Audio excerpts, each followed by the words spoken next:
Hola oyentes de Radio Sefradi, bienvenidos nuevamente a Jaque a la Mente, este programa sobre el ajedrez y el judaísmo, de la mano, como siempre, de René Mayer. ¿Qué tal, René?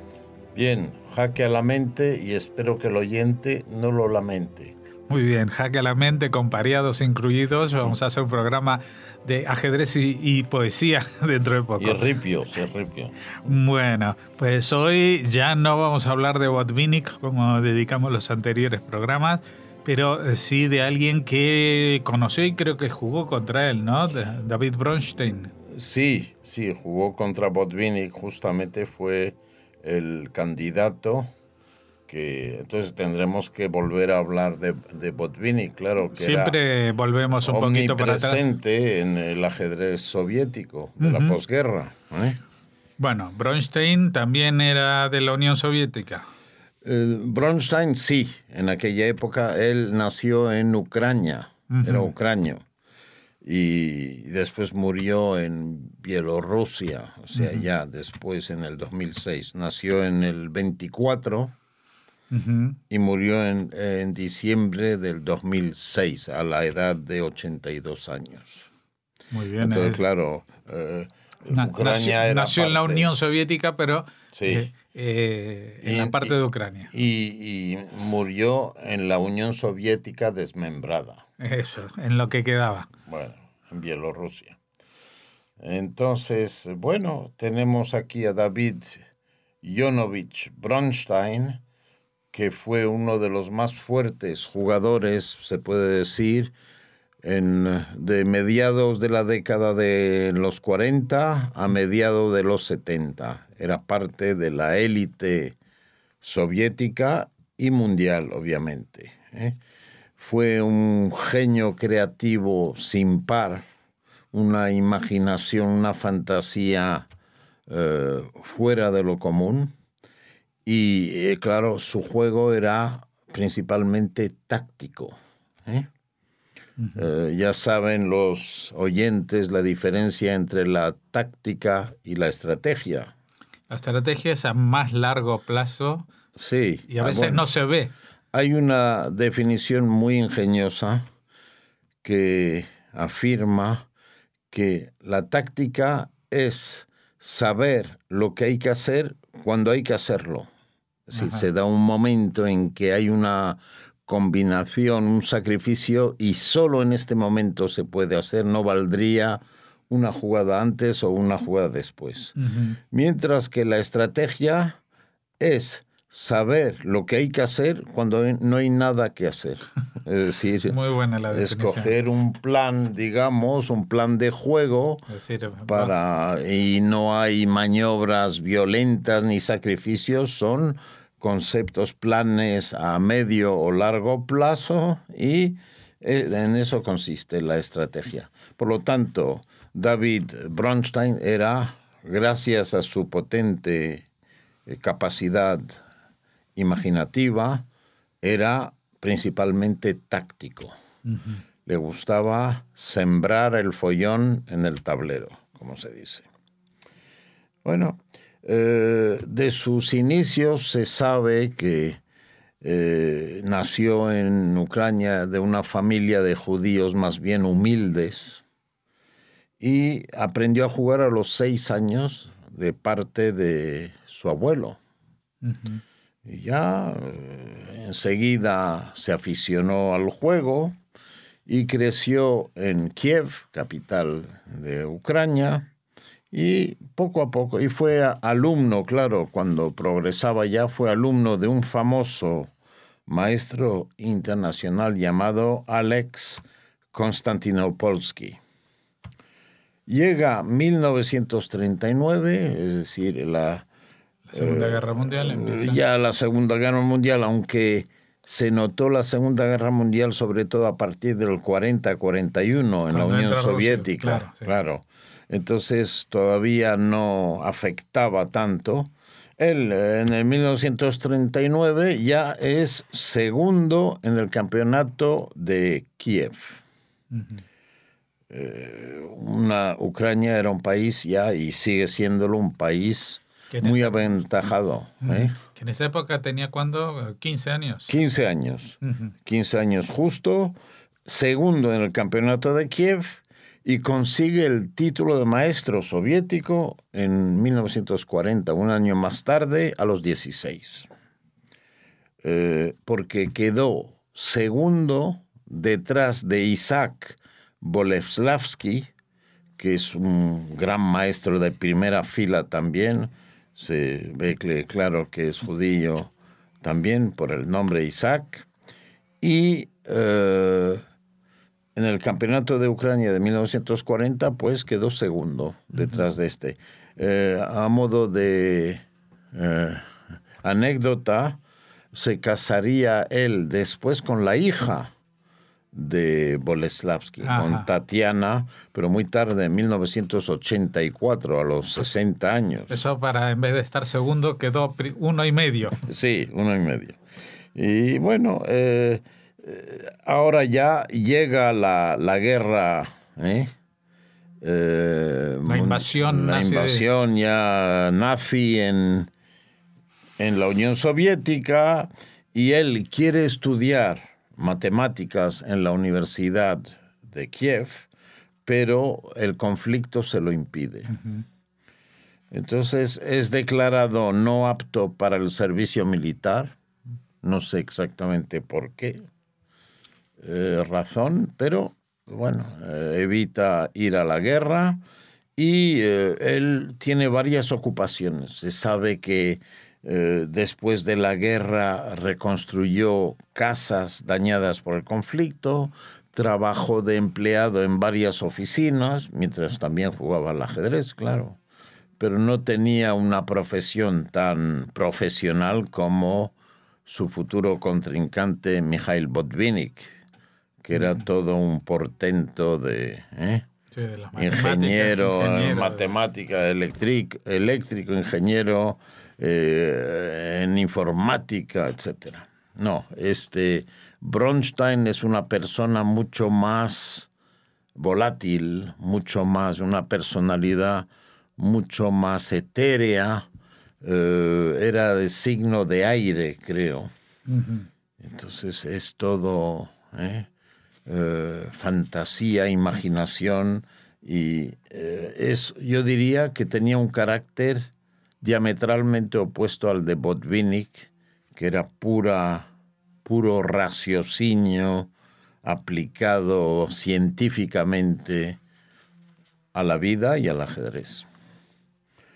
Bueno, durante la guerra se sabe, y es un hecho muy curioso, no se ha confirmado, pero se piensa que era cierto, que su padre, Yohanan, fue encarcelado y mandado al Gulag. ¿Por qué?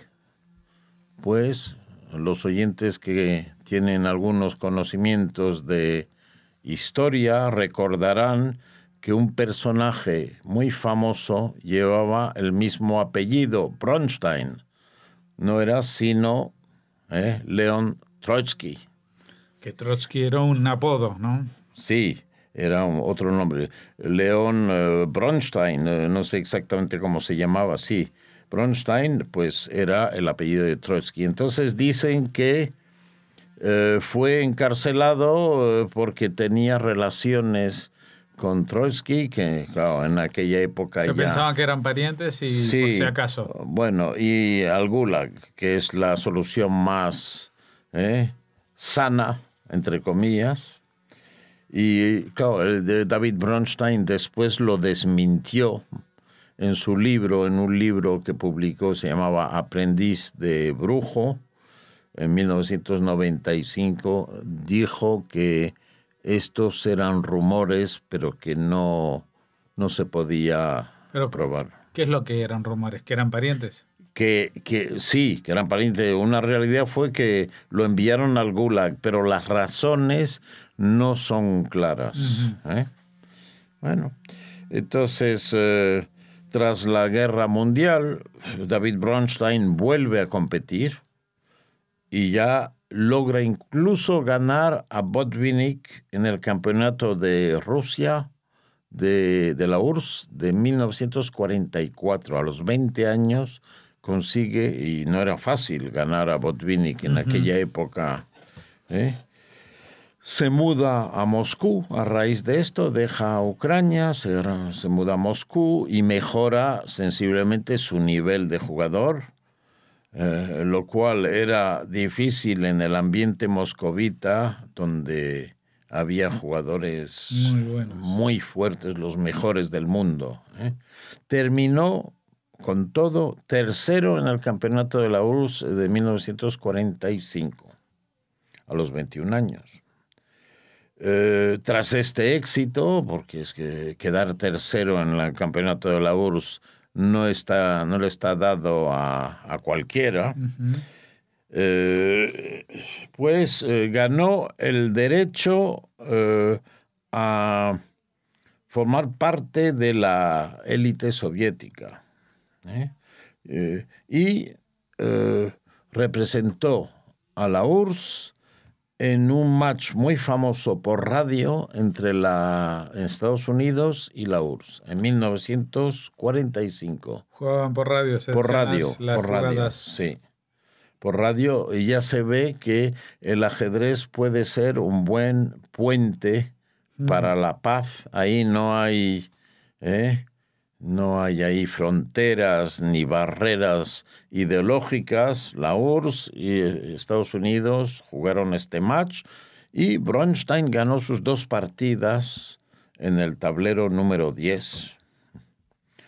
Demostró poco a poco con estas victorias que formaba parte de la élite soviética y la prueba de ello es que terminó primero empatado en los campeonatos del 48 y el 49. Ya su fuerza es cada vez mayor. Ya se convierte en un desafiante para el título mundial en la época que va del 48 al 1951. Ganó el torneo de Salzgitter-Baden en 1948 y curiosamente gana el título de Gran Maestro en 1950, o sea, cuando tenía 26 años. Ya era un gran maestro. Sí, y fue en aquella época el gran maestro más joven de la historia. Claro, me imagino. Para que se haga una idea el oyente, esta edad fue paulatinamente bajando. Hoy en día, ¿por dónde está? Y hoy en día hay grandes maestros que, por ejemplo, Fischer, ya en el 58, creo, ya llegó a ser gran maestro a los 15 años. Sí, con 15 años. Fischer, Bobby Fischer. Después, hay otros, el chino Bu es campeón actualmente a los 13 años. Y hay otro, un ucranio, Karkayin, que disputó hace poco el título con Carlsen. Ya ostenta el récord, consiguió el título de gran maestro a los 12 años y 7 meses. ¡Qué barbaridad! O sea que esto va bajando de los 26 años que tenía Bronstein, pues en el año 50 se ha dividido por 2 la edad. Debido a la informática, al entrenamiento, a la preparación que la tiene. Preparación, son los signos de los tiempos. Uh-huh. Y claro, y puede que baje aún más la edad en que tengamos un gran maestro a los 11 años o los 10. Sí, hay gente que es muy precoz, desde luego, en ajedrez. En fin, pues es gran maestro en 1950 y se gana el derecho a participar en el torneo de candidatos. Ya recordamos que ya no hay desafiantes elegidos por el campeón del mundo como en tiempos anteriores. Ahora ya hay normas. Hay normas de la FIDE, hay torneos de candidatos y normas muy bien fijadas para llegar al trono a disputar el el título de campeón del mundo. Entonces, el torneo de candidatos se desarrolla en Budapest en 1950 y empata con Boleslavski, pero... Con su suegro. Sí, bueno, su futuro suegro, porque todavía no... aunque era amigo de Boleslavski, tenía muy buenas relaciones de amistad y tras... lo derrota en un match posterior para justamente elegir el candidato, lo derrota en Moscú a Boleslavski. Entonces, a partir de ahí, su ascenso es meteórico, digamos que su fuerza aumenta sensiblemente en la época que va del 45 a 1950. Y se convierte el candidato al título mundial en el match de 1951. ¿Contra quién? Botvinnik. Contra Mikhail Botvinnik, que, recordémoslo, no había disputado partidas, había interrumpido su carrera ajedrecística cuando se había retirado a Perm, durante 3 años no jugó, del 48 al 51. Entonces llegó al match un poquito bajo de forma, y fue un match muy interesante porque fue la disputa entre 2 estilos opuestos. La teoría científica, el estudio científico de las aperturas por parte del campeón mundial en título, Botvinnik, y el maestro de la fantasía, de la imaginación, de la imprevisibilidad, digamos, que era David Bronstein. Y curiosamente fue un match muy, muy disputado. Se sabe que al final empataron a 24 partidas, 12-12. Cada uno de ellos ganó 5 partidas y empataron 14 partidas. Muy luchadas las partidas, y era trágico porque en la 22, es decir, 2 partidas antes del final del match, lideraba Bronstein con 1 punto, pero perdió la penúltima. Y ya la última se jugó sin mucha lucha. Y acabaron en un empate, lo cual, según las normas, hacía que Botvinnik, que siguiera el anterior, permanecía siendo campeón del mundo, según las normas. Bueno, la técnica de Bronstein en este match fue curiosísima, porque se atrevió a jugar aperturas que el propio Mikhail Botvinnik jugaba, que eran sus favoritas. Le aplicó una receta un tanto extraña, ¿no? Y le pilló por sorpresa a Botvinnik. Claro, sacaba, en general, uno tiene su repertorio de aperturas y no son forzosamente, son muy distintas del contrario. Pues él jugaba las del contrario para sorprenderle y obligarle un poco a luchar contra sí mismo. Y este match fue muy interesante porque, Botvinnik tuvo que reconocer, a pesar del empate, tuvo que reconocer el talento de David Bronstein a regañadientes, pero afirmó que Bronstein fallaba en la técnica de los finales, y era normal un poco. Bronstein llegaba pocas veces al final porque montaba un cirio en el tablero y eso no duraba hasta el final. El final ya pocas piezas, técnica depurada. Y bueno, las partidas que ganó, las ganó Bronstein de forma brillante sin llegar al final, y Botvinnik se impuso en las que ganó en los finales. Bueno, vamos a hacer, si te parece, un paréntesis en la vida de David Bronstein. Sí. Vamos a seguir hablando de él en la próxima entrega también, porque su carrera es muy importante y su vida, una larga vida, como dijimos, 82 años, dio para muchos éxitos y para muchas vicisitudes. Así que de momento nos quedamos en este punto y te agradecemos, René, que nos hayas acercado a otra figura tan trascendental del deporte de la mente como fue David Bronstein. Muchas gracias. Muy bien.